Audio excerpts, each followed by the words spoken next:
Tomorrow is a year since the floods that none of us can forget took place in the northern rivers of New South Wales, and it's the first time we got the chance to meet the Mayor of Lismore, Steve Krieg. He's a wonderful bloke.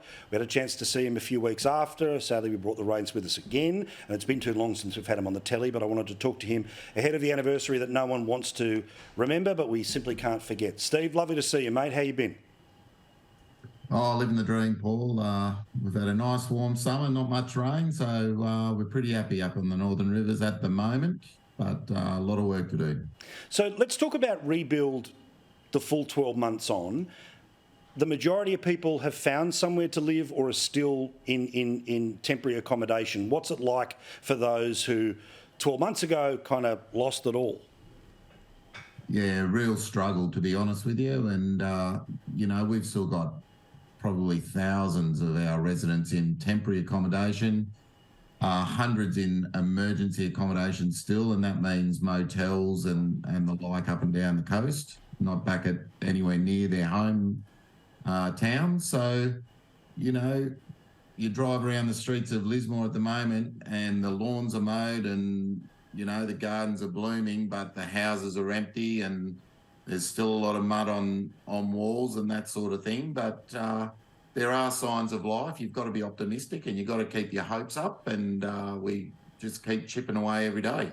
Now, obviously, both sides of the New South Wales election have said that they're going to go all in to help regardless of what the result is, so that's good. But I did want to follow through with all of those talk of different politicians, different governments, all the rest of it, right? Did they keep the money going? Did they keep the help? Have you still been able to get the immediate phone calls that you were able to get even 3 months ago? It has felt like it's backed off a bit. Okay.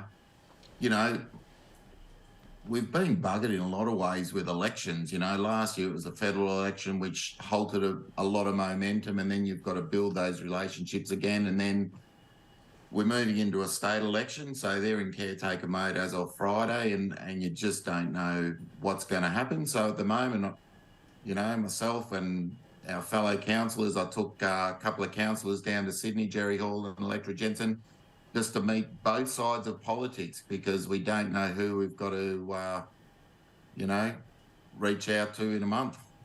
This is it. Just butter the bread on all sides and see what happens. That's the way it normally works. But I was thinking of you when the report was released a couple of weeks ago, or maybe even last week, about warning systems that had failed. And I was impressed to see, I think Chris Minns yesterday made the announcement about more money on warning systems, because part of why people in the middle of the night were on top of the roof, part of why things went the way they did was about the warning either from the bomb or the types of sensors that can come up and down the river.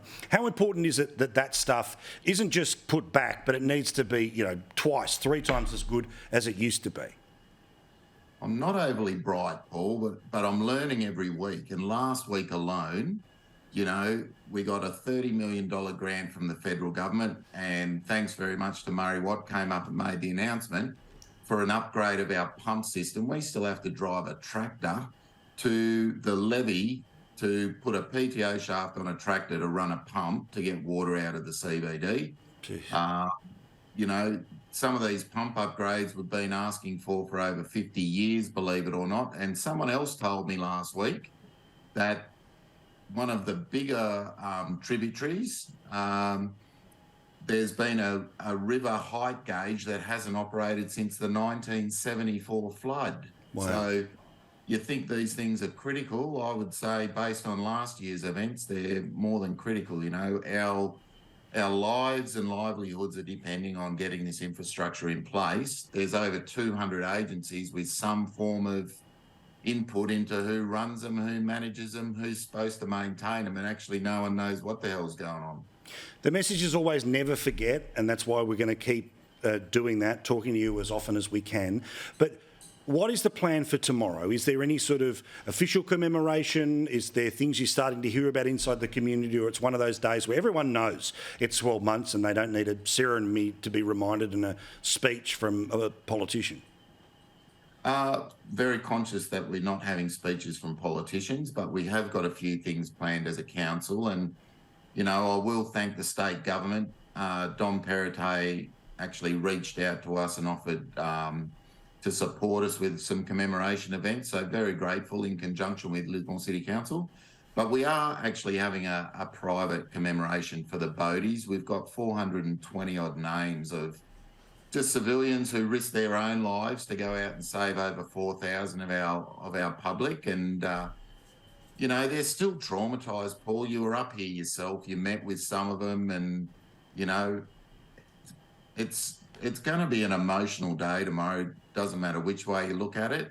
So we want to recognise the work that those people did in saving so many lives, but there's still scars. There's still a lot of healing to do. So that event's private, but we are actually having an open ceremony at one of our sporting grounds tomorrow from 6:30. The whole of the Northern Rivers and anyone else who's in the area is welcome to come and join us. Mortimer Oven, right near that image there, down in the CBD. So we'd love to get 5,000 people there just as a commemoration of what actually took place 12 months ago. All right, so that's tomorrow night at 6:30, not 6:30 in the morning. Tomorrow night, 6:30 at that sporting ground. Steve, we love you. You're a wonderful example about a passionate local citizen who decided to run for mayor and then grew as he's been in the job, mate, and you've been a spectacular advocate for your community. Strength and love to you tomorrow, but more importantly, for next week, the next month and the next year. All the best, mate. Thanks, Paul. Good to see you again.